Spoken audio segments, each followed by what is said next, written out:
대접은요, 이 대접은 큰 접시를 말한 것이 아니고, 뭐 접대하니까 나 약간 이렇게 유흥문화 비슷한 게 자꾸 연상이 돼가지고 대접 이렇게 하는데, hospitality, 그죠? hospitality 이걸 이제 좀 얘기를 해보려고 하는데, 이 대접이라는 것은 이 초청한 사람이나 방문객들이나 낯선 사람들에게 친절하고 관대하게 환영하고 또 음식과 즐거움을 제공하는 것이다, 그렇게 말할 수가 있습니다. 대접을 중심으로 보면 우리가 대접하는 사람이거나 또 대접을 받는 사람에 속하죠. 여러분, 가장 최근에 여러분들이 경험한 것을 한번 되돌아보십시오. 대접을 했던 적이 있습니까? 혹은 대접을 받았던 적이 있습니까? 이도저도 아닌 분들은 무인도에 갔다 오신 분들입니다. 소소한 일상 같지만요, 곰곰이 생각해보면 우리는 서로 대접하고 대접을 받으면서 살아갑니다. 그렇잖아요? 가정에서도 대접을 받기도 하죠. 아내에게 남편이 미안해요 라는 말을 먼저 해주는 것, 그 아내를 대접하는 거잖아요. 또 아내가 남편의 건강을 생각하며 음식을 마련한 것, 그것이 대접이잖아요. 또 서로 바라보면서 잘 주무셨습니까? 평안하셨습니까? 그것도 작은 대접이고, 커피 한잔 나누는 것도 대접인 거예요. 자, 그런데 이때 우리가 어떤 사람인가가 드러납니다. 대접을 바라보는 시선에 따라서 드러나게 되어 있습니다. 때로는요, 이 신앙의 본질까지를 포함할 수 있습니다. 특히 예수님께서 이 세상에 대접하기 위해 오셨잖아요. 하나님의 백성을 구원하여 하나님께로 올려드리기 위해서 예수님이 이 땅에 오신 것을 기억하고 또 감사하고 축하하는 12월의 첫 주, 이 말씀을 같이 생각해 보려고 합니다. 오늘 본문은 대접하기 위해서 초청을 받은 사람의 자세와 또 누군가를 만약에 대접한다면은 어떤 마음가짐으로 대접을 해야 되는가에 대해서 교훈하고 있습니다. 먼저 우리가 일반적인 이야기를 좀 하면, 대접은 상대방에 대한 예를 갖추어 격에 맞추어야 하는 것이죠. 조선 양반계는요, 접빈객이라는 말을 쓰는데, 이 접빈객, 접대하기 위해서 우리가 손님들을 맞이할 때 이 손님을 맞이한 것은 세상과 소통하는 창구였어요. 또 사회적 네트워크를 확대할 수 있는 중요한 수단이었습니다.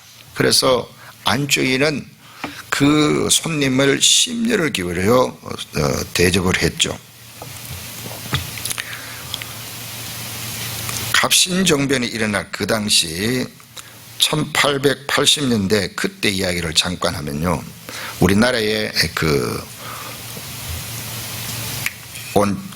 미국의 공사 이야기인데, 조지 클레이턴 포크라는 사람이 있는데, 이 사람이 젊은 해군 소위로 무관으로 이제 한국에 왔습니다. 와서 이 사람이 갑신정변이 일어날 때 이제 지방으로 이제 갑니다. 민영익과 굉장히 친했어요. 왜냐하면 이 민영익 일행이 보병사로 미국을 방문했을 때 통역 장교로 근무한 인연이 돼가지고 이 민영익과 함께 유럽도 방문을 하고 오랜 시간 같이 보내고, 또 대통령의 임명을 받아서 조선의 공사로 부임을 합니다. 그런데 이제 이런 민영익의 후원을 힘입었겠지만은 그 사람이 나중에 이제 전라도 쪽으로 방문을 해요. 전라도 관찰사 김성근이라는 사람을 만납니다. 그때 이제 이 사람이 조선시대에 자기가 대접받고 상 차린 걸 자세하게 기록한 기록이 있습니다. 그 기록을 보면은 이 당시에 어떻게 대접했는가, 이런 것들이 나옵니다. 아침에 일어나 보니까 토종꿀이 있더랍니다. 토종꿀도 나오고 밤도 나오고 감도 나오고, 저 10시가 되자 가슴까지 올라오는 엄청난 밥, 상상이 되죠. 옛날 그런데 고봉밥.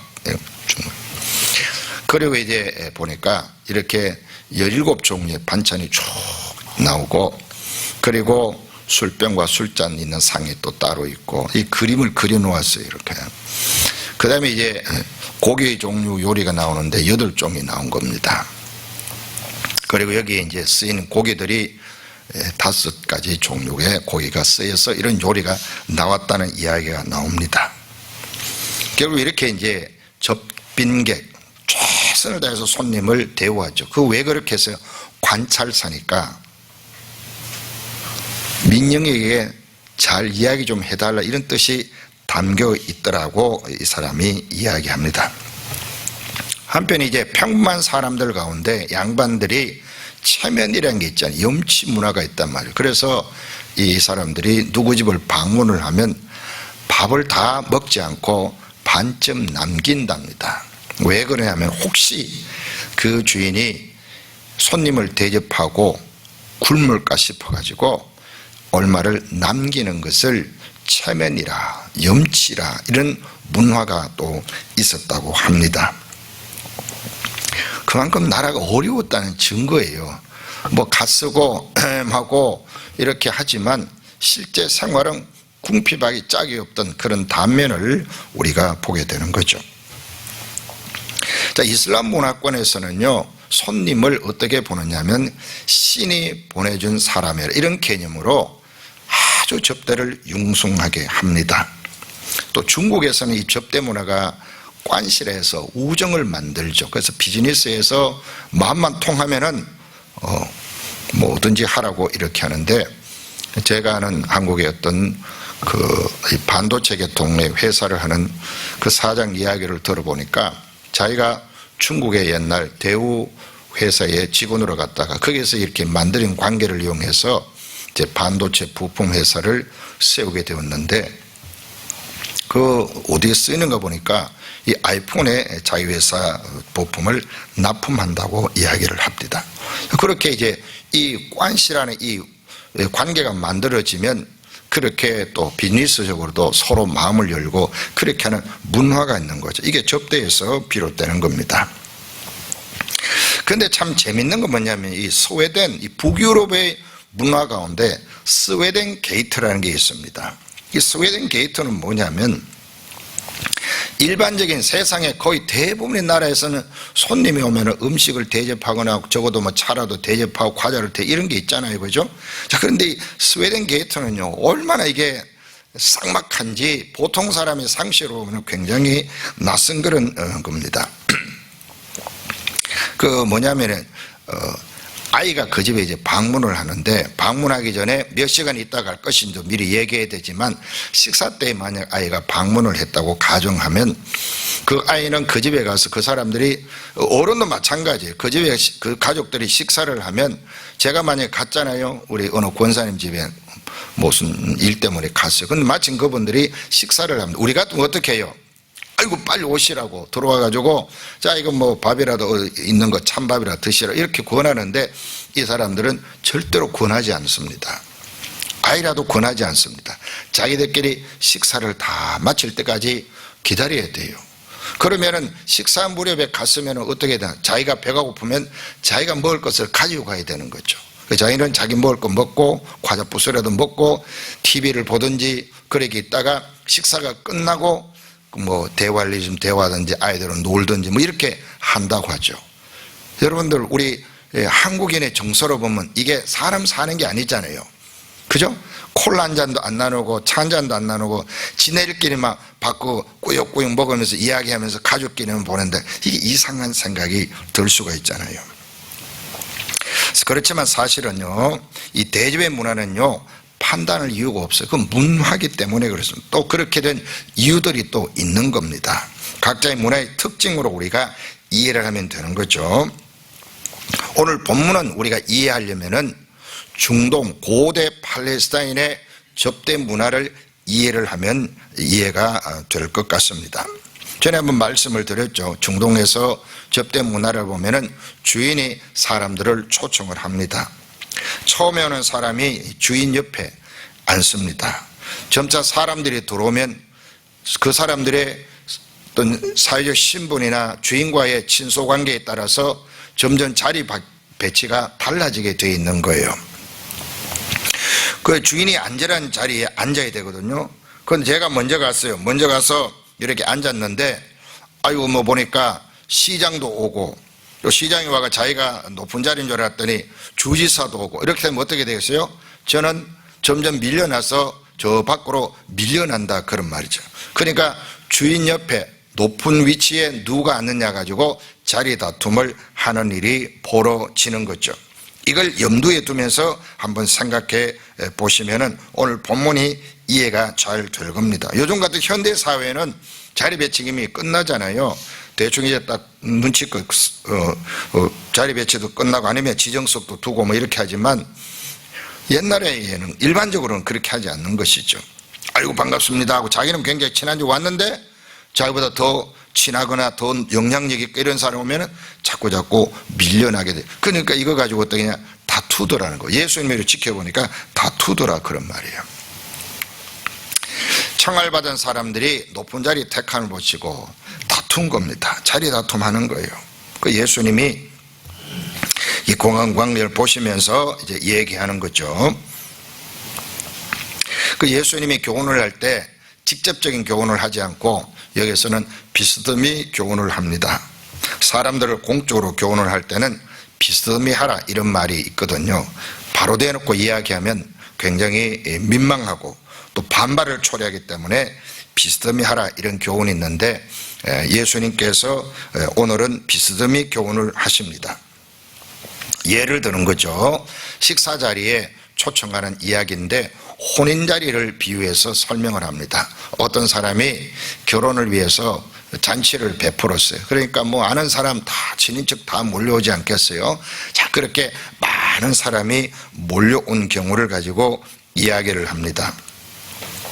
그때 이제 주인을 잘 안다는 사람들이 아까 이야기했듯이 이 사람 저 사람들이 막 온단 말이에요. 친척들 가운데도 또 더 가까운 사람 또 높은 사람 이런 사람이 올 수도 있고 그렇게 쭉 몰려왔을 때 먼저 온 사람이 자기 위치를 잘 모르고 가장 상석에 앉는다든지 또 가장 좋은 자리에 앉는다든지 이렇게 되면은 점차 그 사람이 밀려날 수 있다 그런 말이죠. 그래서 예수님께서 교훈하는 내용이 뭐냐, 너와 그를 청한 자가 와서 너더러 이 사람에게 자리를 내주라 하리니 그때 내가 부끄러워 끝자리로 가게 된다 이런 말이 나옵니다.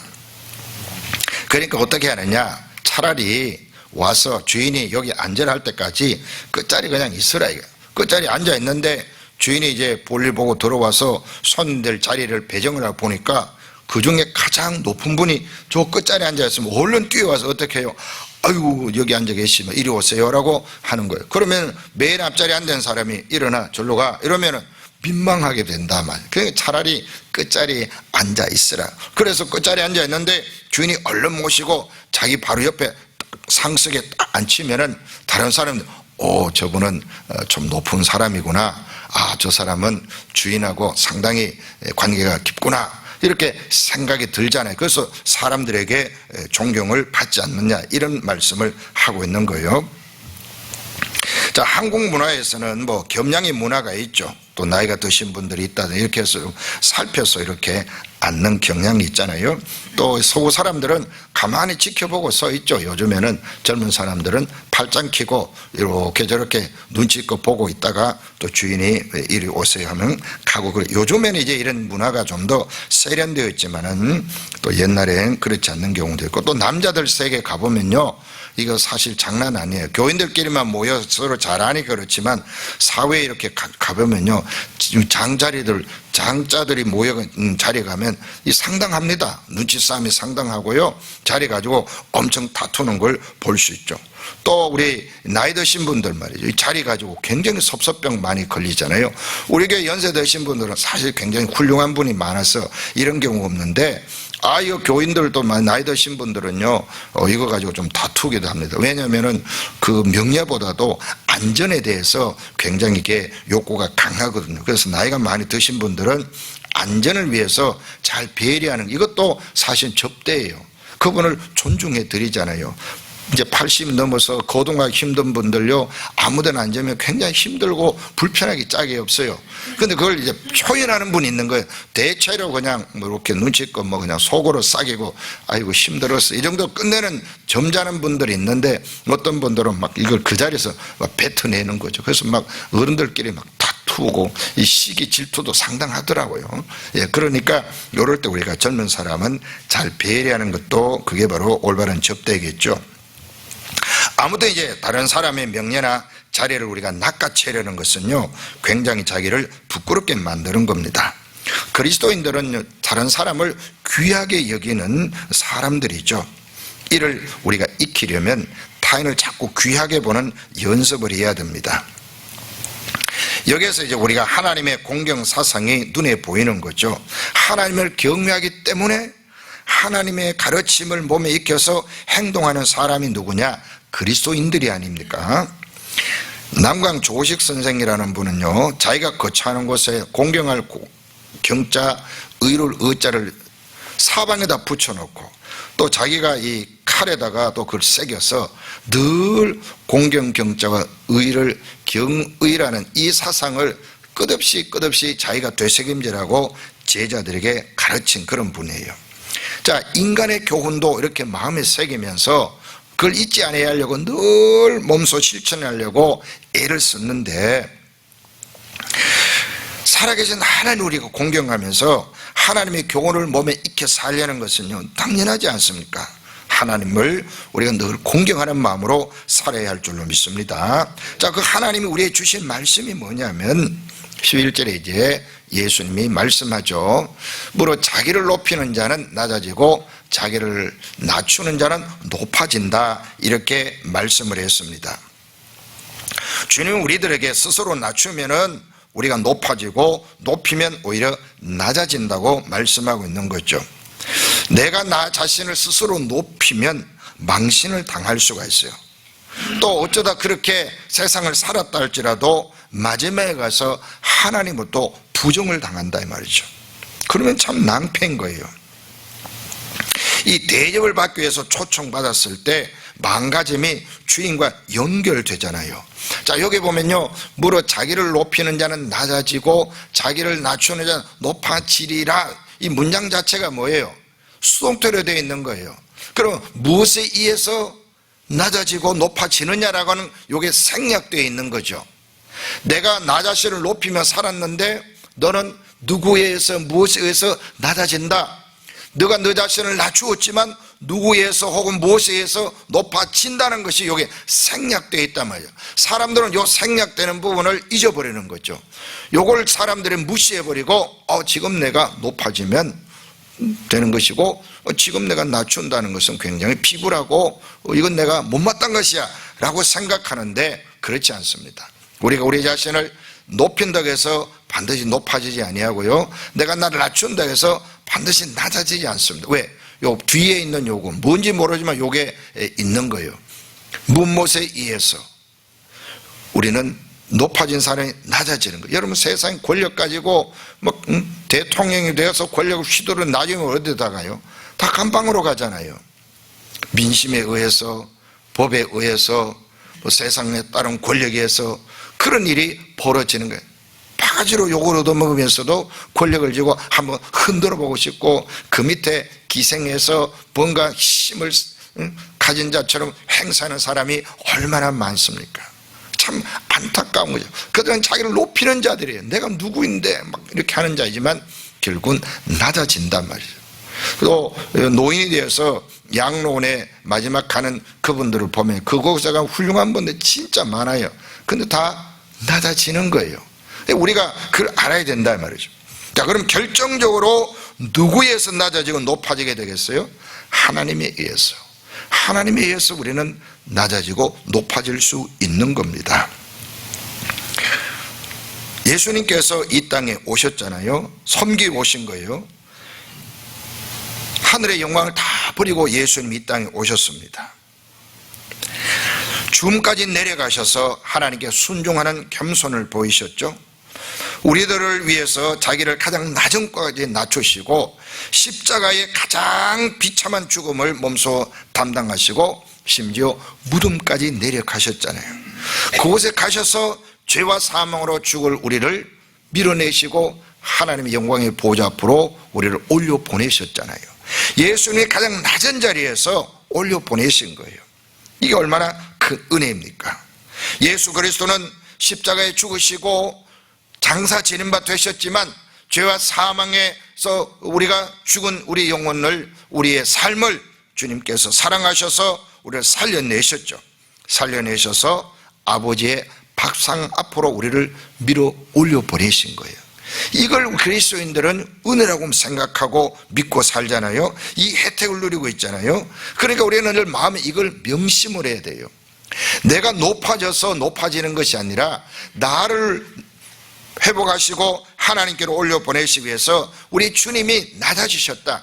그분이 우리에게 뭐로 말씀하시냐면은 자기를 높이는 자는 낮아진다고 말하잖아요. 그리고 자기를 낮추는 자는 높아진다고 말씀하고 있는 거예요. 이걸 몸소 실천하고 보여주신 분이 누구냐? 우리 주님 예수 그리스도이십니다. 예수님이 죽기까지 복종하시고 가장 비참한 자리까지 내려가셨지만 그 예수 그리스도를 하나님은 높이셔서 만물의 주가 되게 하시고 교회의 머리가 되게 하셨잖아요. 예수 그리스도가 낮아지셨는데 하나님은 그를 높이셔서 이제 그 이름을 들고 그 이름을 외치는 자들을 통해 세상에 구원이 일어나는 놀라운 일이 일어나게 된 겁니다. 자, 우리가 이걸 믿으면은 우리도 이 땅에 어떻게 사느냐? 세상에서 우리가 굳이 높아지지 않아도 되는 거예요. 하나님이 높여주시면 되는 겁니다. 하나님이 알아주시면 되는 겁니다. 하나님이 여러분을 써주시면 되는 거예요. 그런 믿음을 가지고 살아가시기를 바랍니다.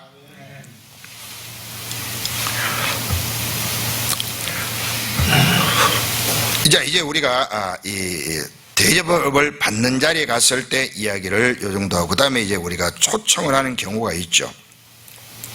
사람들을 대접하기 위해서, 친구를 만들기 위해서, 또 비즈니스를 위해서, 또 우리의 기쁨을 많은 사람과 나누기 위해서 우리가 잔치를 벌일 수가 있고, 또 우리가 대접을 하고 싶을 때가 있습니다. 여러분, 우리가 대접을 할 때 어느 때가 가장 대접하고 기분이 좋고 참 내가 오늘 돈을 써도 잘 썼다 이런 마음이 듭니까? 만약에 유명한 사람이 있다면은 그 유명한 사람이 나와 같이 식탁 교제를 한다. 그때 내가 돈을 좀 썼다. 기분이 나빠요? 좋아요? 좋아요? 네.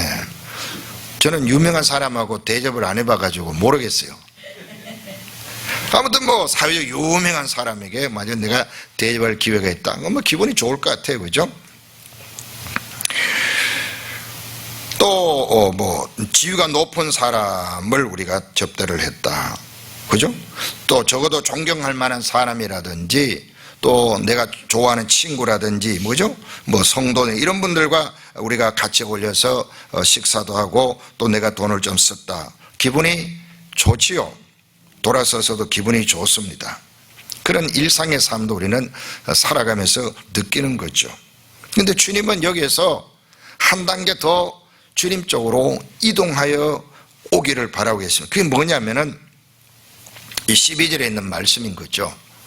자기를 청한 자에게 이르시되 내가 점심이나 저녁이나 베풀거든 벗이나 형제나 친척이나 부관 이웃을 청하지 말라. 자, 우리는 여기까지가 돈을 써도 재미가 있고 보람 있고, 그죠? 이쑤시개로 이빨 사이에 끼인 걸 빼고 나오면서도 기분이 좋은 거예요. 흐뭇한 겁니다. 그런데 예수님은 그런 거 하지 말라고 말씀해요. 두렵건대 그 사람들이 너를 도로 청하여 내게 가품이 될까느라.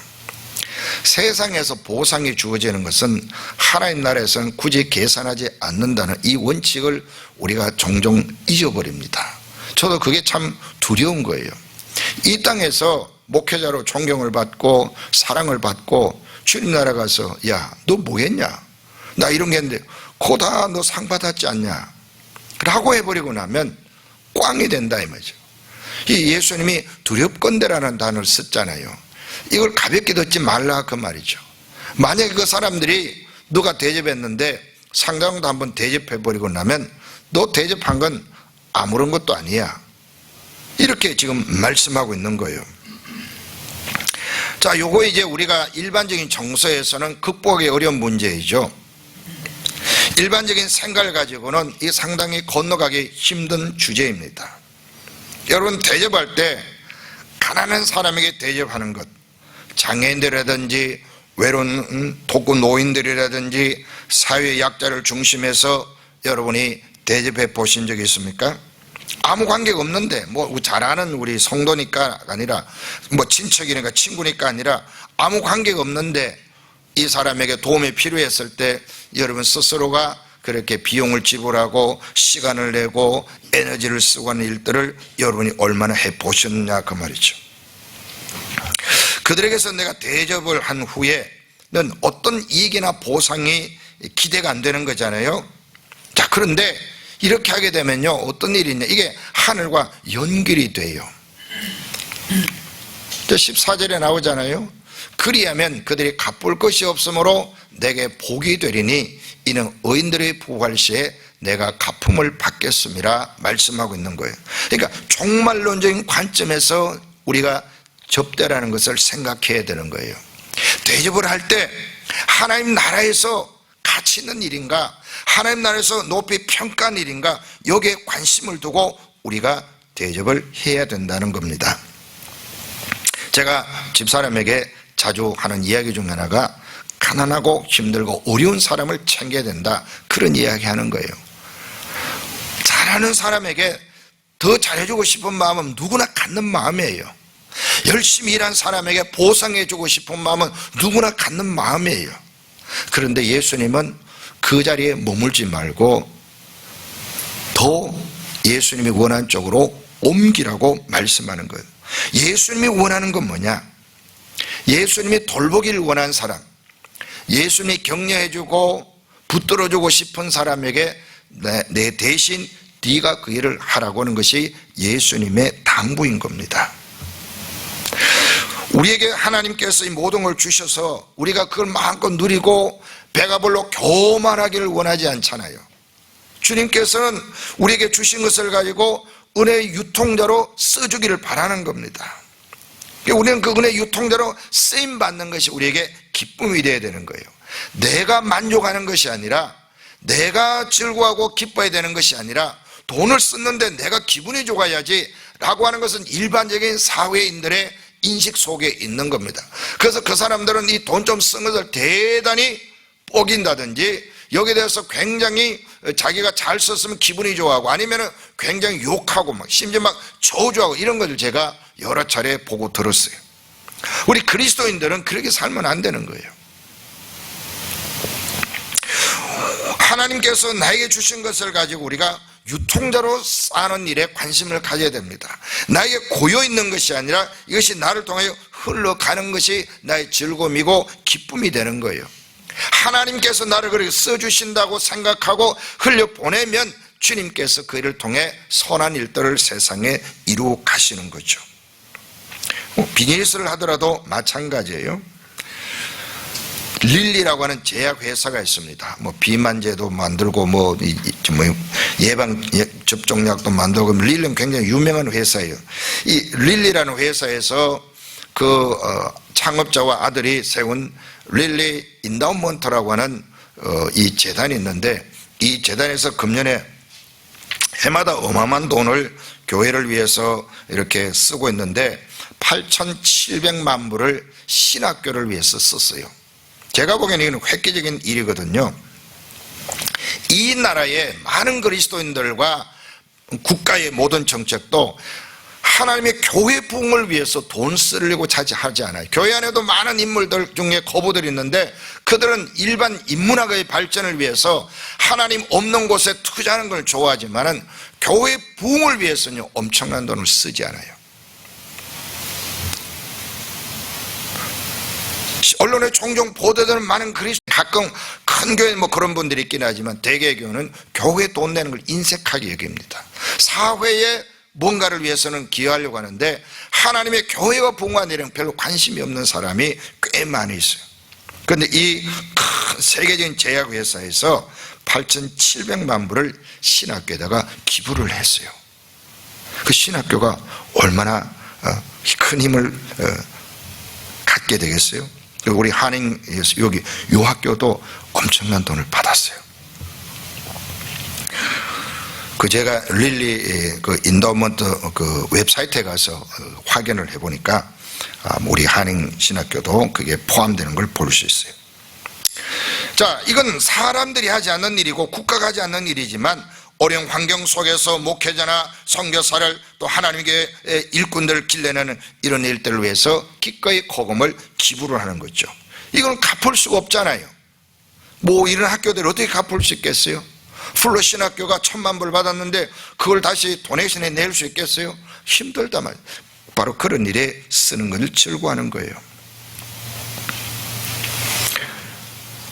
오늘 우리 개인적으로도요, 배고픈 사람들을 우리가 돕는 일들, 힘들고 어려운 사람에게 이웃이 되어주는 일들, 이것은 바로 주님께서 기뻐하는 일입니다. 여러분들이 육신의 배가 고픈 사람을 돌보는 일도 잘하는 일입니다. 나아가서 십자가 부활을 전하는 사람들 돕고 협력하는 일도 하나님이 기뻐하는 일이고 더 잘하는 일이에요. 그래서 여러분들이 어려운 환경 가운데 섬기는, 뭐 저를 제외하고 어떤 젊은 목회자가 있거든, 여러분 그 사람을 따뜻하게 선물도 하고 또 대접도 하고 그렇게 하십시오. 선교사가 있거든, 그런 일들을 하십시오. 주님께서 기뻐하는 일이에요. 주님이 원하는 일이에요. 그를 여러분이 감당하실 때 하나님께서 복을 베풀어 주신 줄 믿습니다. 우리 성도님들도 보니까, 제가 보니까요, 아껴 쓰고 알뜰하게 살아요. 그리고 그 물질을 나누어서 선행에 쓰도록 기꺼이 내드리는 그런 분들이 있는 겁니다. 교회에 헌금해서 자기 이름은 감추고 그렇게 쓰는 분도 있고, 또 자기가 어떤 분을 통해 가지고 전하는 분도 있고, 또 직접 할 수도 있고, 그렇게 여러 방식으로 우리는 선한 일을 위해서, 접대하는 일을 위해서 쓰임받는 것, 이걸 기쁨으로 감당하시기를 바랍니다. 지난주에 어떤 분이 저한테 전화를 했어요. 정말 오랜만에 그분과 통화를 하게 되었습니다. 사실 저는 그분을 잊혀진 분으로 그렇게 알고 있었는데, 그분이 잠깐 보자해서 만났어요. 장애를 가진 분이고 지금 이제 은퇴를 해서 계신 분인데, 이분은 이제 수순하는 손재주가 뛰어난 분이죠. 자, 그래서 이분이 만나줘 해가지고, 왜 만나자고 하는가, 자기 집 앞으로 오라고 해가지고 갔더니 그 마스크를 쓰고 오셨는데 지금 결핵을 앓고 있는 중이에요. 자, 생각해, 장례를 앓고 있고 또 은퇴도 했고 또 결핵도 앓고 있는 이런 상황인데 돈봉투를 꺼내더니 저보고 주면서 제가 생각이 났다는 거예요. 제가 왜 생각이 났겠어요? 일단 모르죠. 아무튼 뭐 형편을 보니까 마음이 좀 아팠습니다. 근데 그 이제 돈을 주면서 좋은 데 써주세요 라고 한 거예요. 좋은 데 써달라는 거, 좋은 데라는 것은 제가 판단하는 거, 저에게 맡겼으니까 제가 판단하는 거잖아요. 그 제가 좋은 데를 어떻게 써볼까 생각하는데 생각 오래 하지 않았어요. 왜냐하면은 제가 마음에 우크라이나에 있는 제 후배 선교사가 지금 겨울을 나는 사람을 위해서 뭔가 지금 해야 되는 일이 있는데 그게 5,000불이 필요하니까 도움을 주세요라는 연락이 왔어요. 그래서 이걸 어떻게 해결해야 되냐라고 생각하면서 뭐 기도하면서 그렇게 지금 마음을 쓰고 있는데, 이게 딱 들어오니까 머리에 딱 떠오르는 거죠. 아, 하나님이 이걸 그쪽으로 보내라는 사인이구나. 나 지금 놀랬다니까요. 여러분 안 놀라시는군요. 그래서 제가 마음에, 아, 이거 하나님이 보내는, 그러니까 망설이지 않아요. 그분에게 얘기했습니다. 그 선교사 편지도 보여주면서 여기에 보내겠습니다라고 약속하고 왔습니다.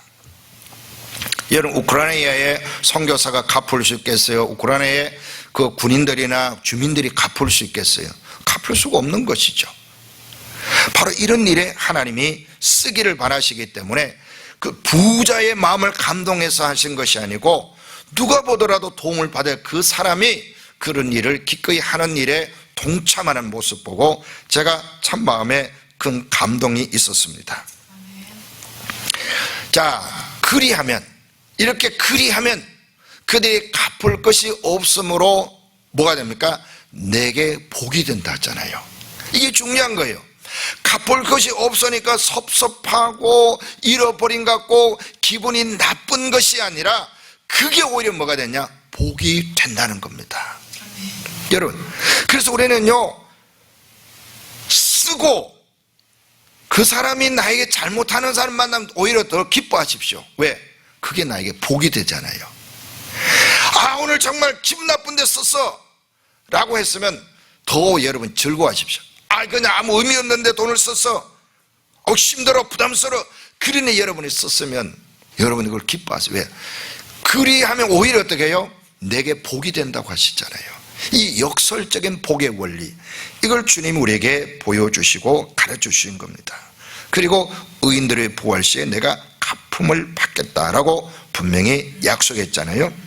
자, 갚을 수 없는 사람에게 주님 대신 그 일을 감당하는 사람들에게 주님의 보상이 있다고 말씀합니다. 주님은 죄인들을 구원하시기 위해 세상에 오셨고 자기 생명을 내어주시기까지 사랑을 해 주셨습니다. 주님은 죄인들을 천국으로 인도하기 위해서 자기의 생명과 거룩한 자신의 이름을 이 땅에서 사용하도록 우리에게 허락해 주셨잖아요. 그러면 우리가 어떻게 살아야 할까요?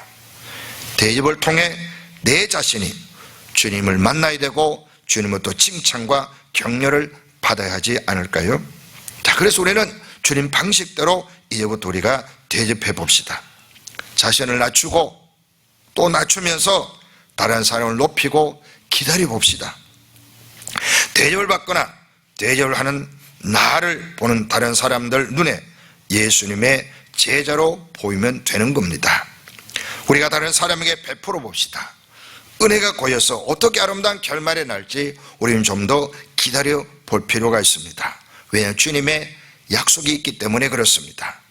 그리스도인들의 대접은 예수님의 성품을 따라 실천하고 행동으로 보여주고 드러내는 일입니다.